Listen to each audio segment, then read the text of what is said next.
Today we're discussing length versus girth within the context of chess. Recently I ran a poll on my channel where I asked you guys to decide on what you thought was better. Given that the majority of my audience is male, length won with a resounding victory. However, that's not to discredit girth. And some of you even left me some poetic analogies, which has changed my entire perspective on the situation. Of course, I am the inventor of the cock and balls opening, so I am going to be discussing the comparative differences between the two.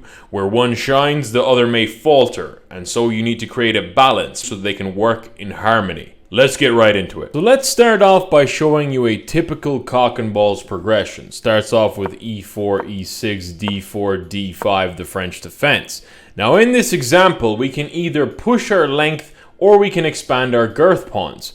Now, doing either or too soon can be detrimental. However, let's show you what happens if you expand the girth pawn too soon. So after pawn to f3, what happens? Black can take.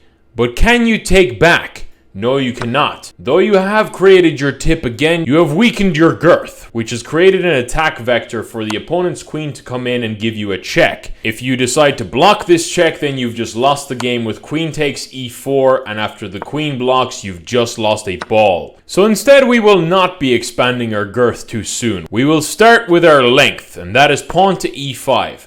Pawn to e5 is pretty nice because it covers the f6 square and stops the knight from coming in and disrupting our cock and balls. After pawn to c5 following mainline French, we now expand our girth pawn with pawn to c3. As you can see, girth and length spawn from necessity rather than desire. After pawn takes d4, now you've maintained a pretty strong tip and you've extended your length. But after knight to c6, once again following on mainline French, bishop to e3, defending your d4 pawn.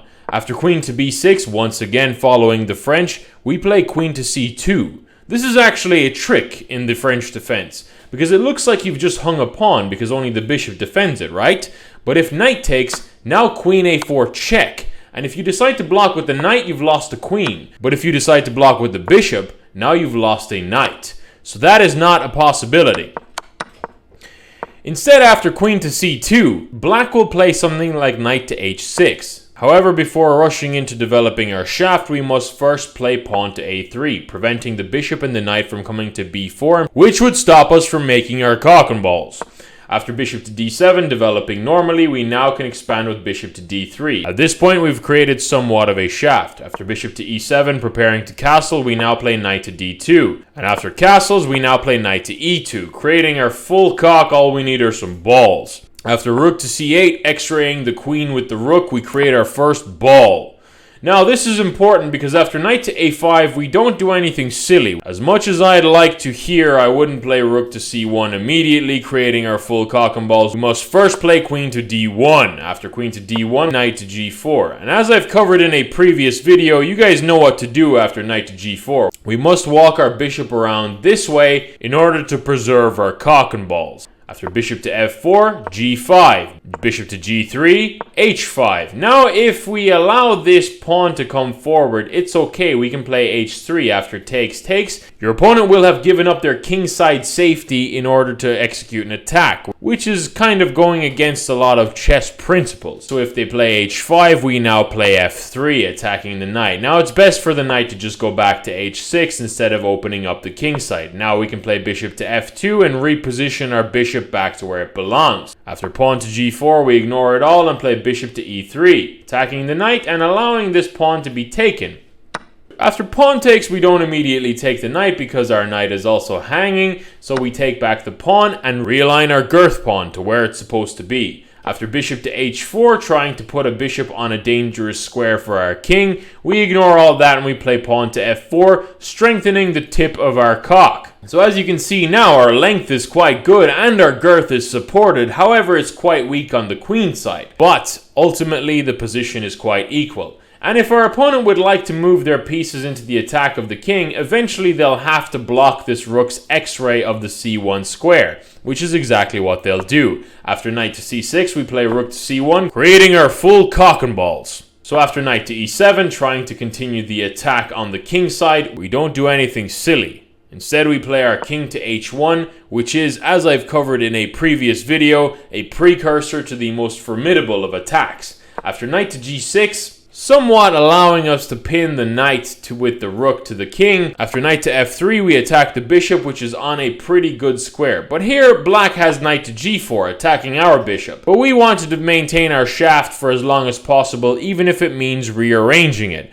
After bishop back to d2, we're preparing to put our bishop on b4 and potentially push this pawn forward to put our bishop on h6. So that's pretty important. So black will normally take the rook, queen takes, but if you look, our cock is still pretty intact, but after rook to c8, we finally have to move our queen away from the ball square. But this also attacks the knight with a reverse battery. After bishop comes to b5, trying to disrupt our reverse battery, we cannot take this knight now because our knight will be hanging. So instead, it's best to just push f5. f5 attacking the knight this way, and after pawn takes f5, now we can take the bishop. After knight takes back, if you look at the position, this knight is basically trapped. The bishop is covering this square, and the rook is covering this square. Our extended tip is also covering f6, which is an escape square for this knight. After pawn to h3, attacking the knight, kicking it away, bishop takes d3, queen takes d3. And now if you look at this position, black is almost out of moves. You are also basically up a piece. So they will try everything in their power to try and stop us from winning. So queen takes b2, now we take the knight.